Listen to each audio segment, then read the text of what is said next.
Even if you don't know anything about science and outer space in particular, most of us know that the great big yellow thing in the sky is absolutely important for our existence. But have you ever wondered what would happen if our sun stopped shining today? Would it cause the end of humanity, or merely plunge us into temporary darkness? Well, stay tuned to find out, because in this video, we're going to break down exactly what would happen if the sun suddenly went dark. We wouldn't notice anything at first. Well, if the sun suddenly disappeared, you would have nothing to worry about, for the first 8 minutes anyway.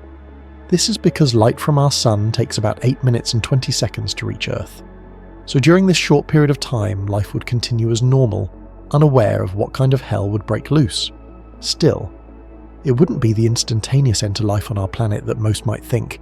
Even if the sun vanished, you'd still see it in the sky for another 510 seconds. But what about gravity and its effects? The sun is basically the anchor point of our solar system. Its sudden disappearance would have profound gravitational consequences, not just for the Earth, but for the entire solar system. It has all 8 planets that move around it. So if the sun somehow vanished, would we fly off into outer space? Well, the answer to that is kind of strange. Yes, we would, but not immediately. This is because gravity doesn't work the way most once assumed. Before Einstein, many great scientists believed gravity acted instantaneously. We mean, snap your fingers and the force is gone. But that's not how it actually works. In 1915, Einstein's general theory of relativity showed that gravity, just like light, has a speed. It travels at around 671 million miles per hour, the same speed as light itself. That means gravity doesn't vanish the moment the sun disappears. For about 8 minutes and 20 seconds, as we've said earlier, Earth would continue orbiting where the sun used to be, following a path around nothing, completely unaware. Just like with light, we'd still feel the sun's pull for those final 510 seconds. Everything would seem normal until it doesn't. Then, as that last bit of gravitational influence slips away, Earth's path would break. In layman's words, we'd stop orbiting and just start moving forward in a straight line, at the same speed we were already going. The same thing would happen to every other planet, asteroid, and object in the system. The entire solar system would unravel. Chaos wouldn't be immediate, but it would come. Some planets might collide with each other, while some could be thrown out into deep space. The gravitational balance would be gone, and everything would respond to that silence in its own way. If we're lucky, we might coast for a while, avoiding collisions. Maybe we pass through empty space, or maybe Jupiter becomes the new gravitational king and draws us into a new orbit, if we're still around by then. So if the sun vanished, Earth wouldn't explode or freeze right away.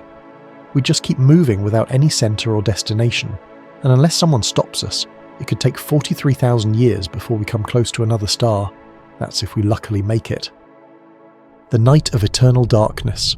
While for the first 8 minutes nothing would seem wrong, that illusion ends the moment the last ray of the sun hits Earth.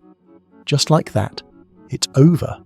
The sky doesn't dim, we mean it vanishes, and the moon disappears within 2 seconds. Without sunlight to reflect, it fades out like it was never there. You look up, expecting something, anything, and see nothing. Stars remain, but their light is weak. They don't shine as they do now. They just exist, distant, indifferent, and they don't help. Cities stay lit for now. Power grids still work. If your electricity isn't solar-based, the lights are still on, but they don't reach far. Without the sun, even the brightest cities feel swallowed by darkness. The planets stick around for a while. Jupiter, for example, would still be visible. It's far enough, we mean about 33 light minutes away, that reflected sunlight would continue to reach us for over an hour.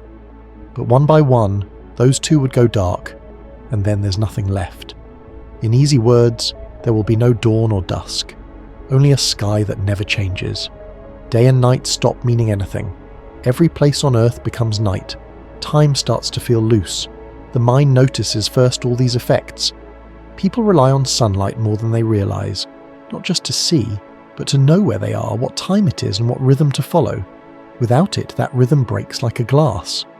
Well, indoors, you might hold on longer. But outside, Earth becomes something else. Forests turn invisible, oceans vanish into shadow, mountains lose their outline. You could stand in a field and not see your own hand. Even if power lasts for weeks, it's not the same. Lamps don't replace daylight. Candles don't warm a sky. The silent absence settles into everything, and this is just the beginning. The eternal darkness is not the only thing that you should worry about when the sun disappears. It's nothing compared to what would happen after that. Dependency of life on the sun. While of course gravity and light are the obvious things we get from the sun, they're far from the full story. The sun isn't just something we orbit or something that makes the sky bright. It's the system. It's the source. The reason anything here even works. If you remove it, the effects don't just stop at darkness or floating through space. Life itself begins to collapse, layer by layer. Let's first start with plants. We all know every single plant on Earth relies on sunlight to survive. That's not a movie line. It's a biological process. Photosynthesis is how plants turn sunlight into food. That light doesn't just help them grow, it feeds them. Without it, the whole process shuts down, and it shuts down immediately. The second sunlight is gone, photosynthesis stops everywhere. In the grass, in the forests, in the algae drifting in the ocean. It doesn't ease off. It doesn't wait for us to adapt. It just stops. The smallest plants die first. Within days, they're gone. Algae, mosses, sprouts. We mean anything without storage or backup dies quietly. The larger plants, trees especially, hold on longer. This is because their metabolism is slow. They're built to endure long winters and droughts, and some of them can go years, even decades, without photosynthesis before they finally give in. But that just delays the inevitable. Because when the plants go, the base of the food chain disappears, and that's where the real damage begins. Once the producers are gone, the consumers start falling. Animals who rely on plants die next.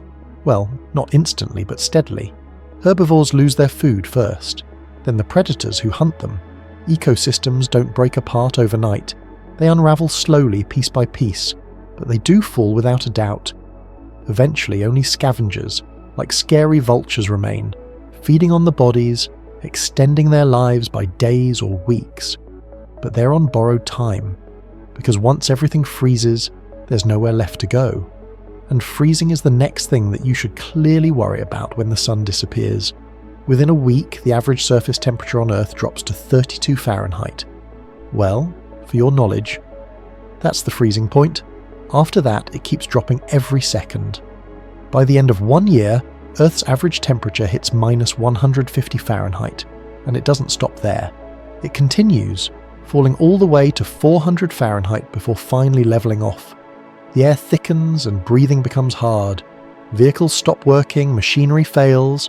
If you're not inside something insulated and powered, you don't last very long. So, what about oceans?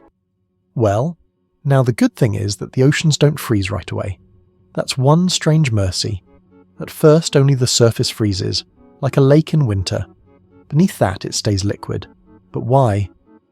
Well, it is because of geothermal heat. At the bottom of the ocean, near the cracks in Earth's crust, heat still seeps out. It's not from the sun, but from Earth's own core. Hydrothermal vents continue to burn, and near those vents there's still life, like shrimps, worms, and crustaceans. Creatures that have never seen sunlight to begin with. They've lived for millions of years in total darkness. They don't care what's happening above the ice, they just keep moving, feeding off the heat and minerals rising from below, and they'll keep doing that for billions of years, even after everything on the surface is long gone. But humans aren't built like deep-sea shrimp.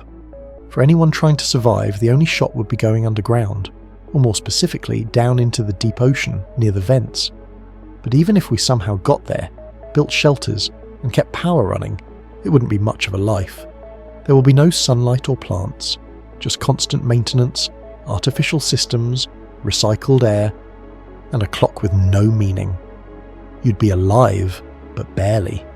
A handful of humans under the ocean, waiting for something that isn't coming back. So if the sun disappears, whatever survival looks like, it won't look like life. Because the sun isn't just something that lights our beautiful planet, it's what allows Earth to be Earth. What lies beyond. As you've learned, The sudden disappearance of the sun would have severe consequences for our planet and the whole solar system. Right now, this massive yellow star is doing one quiet job that keeps everything from falling apart. It's holding us. Earth is moving through space at about 67,000 miles per hour. That speed doesn't come and go or turn off. The only reason we don't notice it is because the sun is constantly pulling us inward, bending that motion into a curve. Take that pull away, and nothing stops. Earth doesn't slow down, stall, or wait. It keeps moving. The easiest way to picture this is with a rock on a string. Swing it in a circle over your head. As long as the string is there, the rock keeps looping around you. But the second you let go, it doesn't hover, it doesn't drop, it shoots straight out. That's what happens to Earth. The moment the sun is gone, the curve disappears, and what's left is a straight line.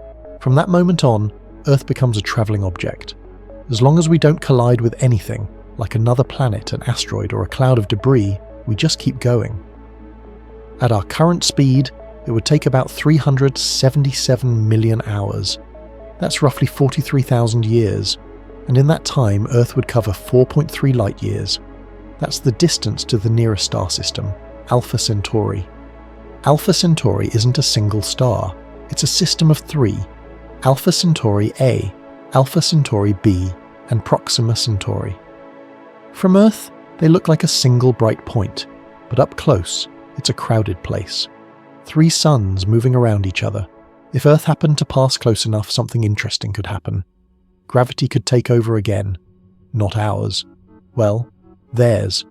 One of those stars might catch us, pull us in, bend our path, force us into a new orbit, not around our sun, around something else. And if that happened, Earth wouldn't be a drifting planet anymore. It would belong to a new system. But there's no promise that happens. The Milky Way alone holds around 100 billion stars, and scientists believe there could be as many as 1 billion black holes scattered through it. Earth would be moving through a galaxy full of things that pull, tear, bend, and ignore. We might pass near stars and feel nothing. We might pass too close and be ripped apart.